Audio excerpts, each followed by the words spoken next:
Hey guys, welcome to a Windows XP security video. Today I want to talk to you about the Granite project. For those of you who have been subscribers for a while, you're aware that the Granite project was canceled because we couldn't get updates for our Windows XP systems anymore. You see, the biggest issue with that is the fact that I'm not allowed to give you the updates. You're allowed to download them yourself, but I can't give you those updates. I can, however, share with you the link as to where you could go to get those updates. But one of the biggest problems with going to the actual website and attempting to download all of the updates is you have to do it on a per update click. The biggest problem is that there is no API on this website. It's old school, meaning that you could use HTML, but you would need to know specifically what the URL is that you need to download. And the last time we spoke about this, there wasn't too much desire or want from people to actually download all those updates themselves and figure out how to do it, because you would have to basically dig through 10,000 different options and figure out specifically what updates you need and what updates you don't. Now, lucky for you guys, I actually have the old server still, in that I have a WSUS box still built that's running 2008. And that got me thinking, is it possible to extract the original executable that's on this site from the WSUS server? And as it turns out, it is. So that means I now have every single one of the executables necessary in order to actually complete the Granite package. This would also give you the ability to run the updates on your Windows XP machine, to get every single update ever made for your XP Pro machine. Now you'll notice at the bottom of the screen we have other things like XP Pro drivers, the XP 64-bit, the AMD 64-bit version, Windows 2000, Windows 7, 7 Pro, and then 2 additional sheets that are actually just collections of data. And since I can't download these updates for you, I'm going to show you how to use this list and download them yourself. In addition to this, if I get 10,000 subscribers on the channel by April of 2026, I'll release the ability for people to do the same thing on the Windows XP 64-bit platform for AMD. So let's jump into how we actually do this. The first place you're going to want to go is obviously to the GenericTechSupport website. Locate the link for in-house custom security project specials. You'll see the latest update of 10.4.25 and then look for GTS update project and click on it. Now, if you're trying to recreate the original dead Granite package, you're going to have to start with going to the archive site and downloading the WSUS offline update tool and running all those updates first. You'll also, unfortunately, have to wait for the future, so I could fix the project package and release that without the updates in order to get the full suite of update and configuration. Meaning that currently, at least on this video's release, the only thing that you have access to is the updates themselves. Once you're on this site, if you scroll down, you're going to see a list of every single KB. Now, what I've done is I've reduced this number. Originally, the Granite configuration on XP had 979 updates available.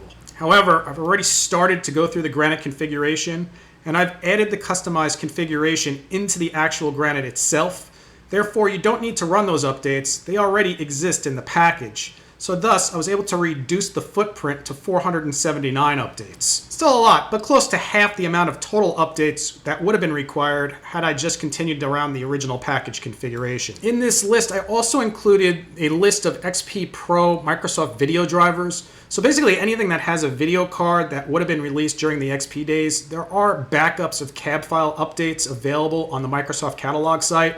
And I was able to use the WSUS server to pull back this detail. So therefore, if you need like an NVIDIA driver or an ATI driver, if you go to either one of these links, all of those drivers are listed there. If you, however, know that you have a GeForce that was original to that time or a Quattro original to that time, these 2 cab files, you could use a 7-zip application to extract them. That'll give you the ability to install the drivers on your Windows XP physical hardware. I also included the list of Netgear Pro wireless drivers. So even if you don't have a Netgear wireless adapter in your XP system, if you install the actual installer for the Netgear configuration, it will install a GUI similar to what you would have gotten in, say, the Windows 7 days, which gives you the ability to manage and maintain your Wi-Fi connections a little easier. And it does work with things like TP-Link. So it should work for most, if not all, wireless adapters from the time of Windows XP. It's also helpful if you have a cmmc card adapter wireless card. So basically, in the days of Windows XP, there were slotted ports on the side of a lot of laptops that had a secondary card, like an extension card or an expansion card slot, that allowed you to plug a wireless adapter into it, little antennas on it. If you have one of those, these drivers will actually work with that as well. So that should be helpful as well. So that leads us back to Windows 11. And you're probably asking yourself, well, why are we on Windows 11? And the reason's pretty simple. We don't have the ability to use the Microsoft Catalog website with Windows XP. It just simply doesn't work right. While we can go there and individually click on each one of those executables, if you're going to do that 479 times manually, you'll go absolutely nuts. So we need some way to actually grab all those files, put them into a text file, and then grab that text file and call it with a script. So what I did is I created a downloader. The thing about the downloader is it could be used with anything, which means that I'm not technically using it to download just updates. I could use it to download any executable that I have stored. So if I know that I need a specific version of 7-zip and I have that executable stored and maybe I have another one for, I don't know, let's say Rufus, I could add those two files or those two paths into a location. And then once I do that, I upload the base file into the downloader, and the downloader will automatically download those particular URLs. Which means hypothetically, if you were to grab a copy of this downloader, you could copy all of those links directly to a file, and then call that file with the downloader to download all the updates to a file store. Now this won't work on XP because XP doesn't have support for Chromium. And when I built out the application, I used Linux to do it with the Chromium backend, meaning that it's going to call Chromium. However, on Windows 11, Edge is Chromium. So it will just call Edge in order to download those files. This gave me the ability to do this open source. And since it's open sourced, it means that you can do whatever you want with it. I'll tell you right now that it's built in Python on the back end. So if you want to modify it, knock yourself out. But how it works is actually very simple. What we're going to do is we're going to launch the executable by double-clicking on it. This is going to launch an application. And the application is going to specifically tell you that it needs to select a .gts file. .gts is simply the file extension that I used, which is just GenericTechSupport. So if I click on the button that says select .gts and download, and then I grab my GTS file, which in this instance just has a bunch of random EXEs to download, the system will automatically trigger a process to download every executable listed in that list. And once I click on the download, you're going to see it's going to download 3 at a time to the 476 files that I have in there for links for downloads. Once this starts to download, you're going to see it's going to create a directory called GTS files under temp. It's also going to rename the file structure to 001, 002, and so on and so forth until it gets to the end of the list. And there's a reason why we would do this, which takes coming over to our Windows XP machine. On our XP machine, what we need to do is we need to create a brand new batch file. And that batch file should simply just have what we see here in the text. What we're going to do is we're going to actually do a change directory. We're going to change directory to cgts files. We'll make sure that we have our 01 through whatever the number is .exe added into that location. Then we'll create a batch file exactly as you see here with the concurrent numbers going from 001 all the way to the top number that you have downloaded from the other application. Then once we're on our XP machine and we have our batch file created and saved somewhere, we're going to navigate to that location with a CMD console or command line console. And to do that, we're simply going to do cd / as we see, which is going to bring us back to the C cursor itself. And then we're going to do cd or change directory to temp / GTS files and hit enter. Next, we're going to copy the actual bat file we created and we're going to paste it somewhere inside of our GTS files location. So if we just right click and choose paste, let me see if I could get that on the screen so you can see it. You'll see that we have the GTS installer.bat file now inside of the location where our files are located.